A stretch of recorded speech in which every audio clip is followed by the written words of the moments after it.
I lost trust in women, withdrew, and forgot about intimacy. My life became a series of disappointments. Alcohol, betrayals, and constant lies ruined my relationships. Each new acquaintance promised happiness but ended in pain. Gradually, I lost trust in women, withdrew into myself, and began to avoid any attempts to get close.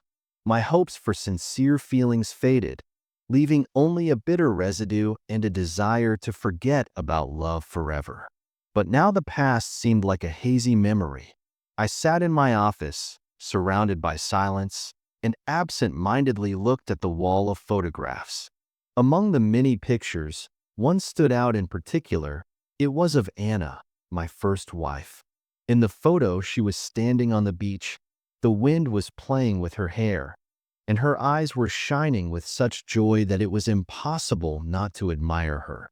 At that time, I did not suspect that this joy would soon fade, leaving behind only memories. Anna was an amazing woman. When we first met, I literally lost my head. She had not only beauty, but also intelligence and charm. She had a special talent for attracting attention, and I was no exception. We were married just 2 months after we met, and the first few months of our life together were like a fairy tale. We worked, vacationed together, made plans for the future, but as time went on, something began to change. At first, these changes were hardly noticeable. Anna suddenly decided to change her job. She left a prestigious position where she had excellent prospects and took a new job, which, frankly speaking, seemed less interesting to me. I thought then that maybe she just wanted to try something new to diversify her life. Anna began to spend more time outside the house. At first, it was the usual hangouts with her friends, but later I noticed that she came late and smelled of alcohol. One night I decided to talk to her about it. "Anna, what's going on? You're often late. You come back drunk? Is something wrong?" She looked at me in surprise, as if she didn't know what I was talking about. "Nothing's going on, darling. Just going out with friends, relaxing. Is that a crime?" Her voice sounded calm, but I saw something else in her eyes, a challenge, perhaps even a touch of contempt. I tried to explain that I was concerned about her behavior, but she just waved me away. "Stop worrying. It's under control." But it was out of control. Every day the situation got worse. Anna started drinking at home, and our conversations turned into endless arguments. One night, when she came home completely intoxicated, I couldn't take it anymore. "Stop it. You have to stop. And you don't tell me what to do," she shouted, throwing the glass on the floor. The glass shattered, shards flying across the room. Anna lunged forward, trying to hit me. Her hand flew up, but I caught it and gripped her wrist tightly. "Don't you touch me. I'll sue you," she hissed threateningly, trying to break free. I let go of her hand, taking a step back. Her gaze was filled with anger and hatred. I felt like she'd do anything. I realized that our relationship had gone beyond normal communication, and this wasn't just a fight, but something much more serious. "Let's calm down." I tried to soften the situation. "Maybe we can talk tomorrow morning when you're sober." "No," she said. "I'm not going to wait a minute. Get out of here right now, or I'll call the police." At that moment, I realized that staying in this house any longer could end badly for both of us. I gathered my things and left the apartment, leaving Anna alone. My mind was spinning with thoughts about what I had done wrong, why everything had gone wrong. But one thing was clear. This story had come to an end, and there was no point in continuing. The relationship was getting worse and worse. I tried to find a way out, offered to ask her for help, but was rebuffed every time. Eventually, we reached the point of no return. One morning I woke up and saw that Anna was gone. Her things were gone, and there was a note on the table. I picked it up and read it. "David, I'm leaving. Our relationship is exhausted. I can no longer live in this constant tension. Goodbye." It was like a stabbing, but the worst was ahead. A week after Anna left, the phone rang. It was her lawyer. He informed me that Anna had filed for divorce. I was shocked. Everything was happening so fast that I didn't even have time to realize what was happening. The lawyer added that Anna was demanding half of my assets. It was unfair, but I realized it was pointless to argue. That day I lost not only my wife, but also my faith in justice. My friends tried to support me, but the feeling of betrayal was too strong. When the trial was only a week away, I received a phone call in the morning informing me that Anna had been in an accident. She was heavily intoxicated and did not survive. This news hit me like a snowball. Her passing came as a surprise and a heavy blow from which I could not recover for a long time. Since we were still married, I had to go to the lineup. Everything else passed like in a fog. Interrogations, expert reports, preparation for the funeral itself. I felt absolutely shattered. Alcohol became my only salvation. It allowed me to forget for a while, but instead of relief, I only aggravated my condition. At some point I realized I was going downhill, but I didn't know how to stop it. Sometimes I thought that I would have been better off going with Anna. These thoughts followed me everywhere. Work became my refuge. I would dive headlong into things, trying to distract myself from my gloomy thoughts. Gradually, I began to come out of my depression.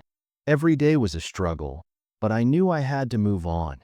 And then one day, fate brought me together with another woman. Her name was Lisa. We met at a party at a mutual friend's house. I remember, she immediately caught my eye. So bright, lively, full of energy. Lisa knew how to attract attention, and I also fell under her spell. We started dating, and then decided to move in together and live together. Everything seemed to be getting better, and in 6 months we even got married. At first everything was perfect.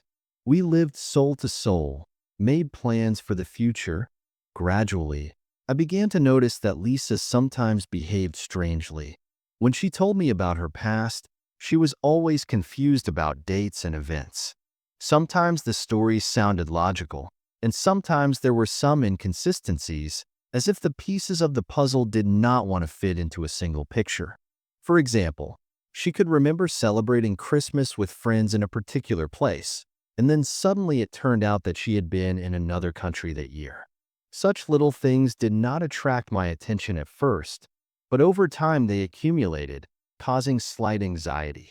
And then suddenly, as if out of the blue, came this anonymous message. A picture of Lisa and some guy entering a motel. At first I thought it was some kind of mistake, a prank. How is that possible? My Lisa? Why? What could she possibly be missing? But I decided to look into it. I hired a private investigator to see if it was true.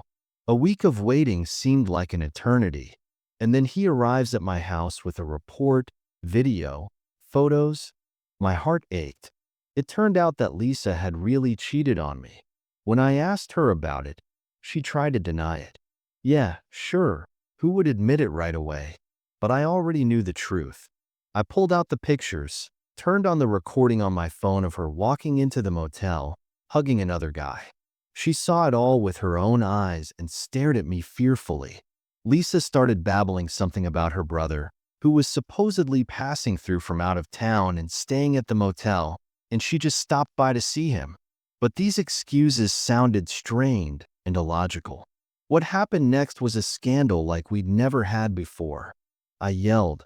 She cried, tried to justify herself, but I didn't want to hear any more. I told her to pack her things and get out. The next day I filed for divorce. Everything went quickly and without unnecessary hassle. We had nothing to share. That breakup left a deep wound inside. I no longer believed people, stopped trusting anyone. It became difficult to communicate with others. Everyone seemed superficial and empty. I had nothing but contempt for women. If someone tried to talk to me, I rudely cut off any attempts at rapprochement. But one day, something strange happened. One evening I went to a bar with a friend to relax and have a drink. It was noisy inside. Music was blaring. People were having fun. We took a free table, ordered a couple of beers, And then my eyes fell on a girl sitting in the corner with a friend. She stood out from the background. She was dressed modestly, but there was something special in her eyes. My friend noticed my curiosity and offered to come over to meet me. He knew one of the girls, so we were introduced. At first I just sat and listened to my friend chatting with one of the girls, but soon I didn't notice how I got involved in the conversation. Then my new acquaintance's friend went somewhere. My friend also went away, and we were left alone. The conversation went easier than I expected. We talked about everything, and suddenly I started telling her about what had happened in my life. I don't know why, but I confided in her, even though I usually try to keep things to myself. She listened silently, as if she understood my every thought. When I finished, she looked up at me and said quietly, "You're a strong man, David. You just need to find your way." Those simple words sounded like a revelation to me. For the first time in a long time, I felt that someone was really trying to understand me. But even so, doubts still gnawed at me from the inside. Love and happiness seemed so far away, almost unreal. The woman I'd met at the bar turned out to be Emma. She was the complete opposite of all my former partners. Calm, intelligent, caring, such qualities are rarely found in one person. We started texting, then we called each other, and gradually a real, deep connection developed between us. I realized that I had found the woman I had been looking for all my life. Emma helped me cope with my fears and doubts, supported me in the most difficult moments. Every day our bond grew stronger and stronger, and I felt myself starting to come back to life. A year later, we got married, created a real family, and I finally found the harmony I had always dreamed of. Together with Emma, we began to travel, do sports, spend a lot of time in nature. Life began to play with bright colors again. We moved to a new house, away from the bustle of the city.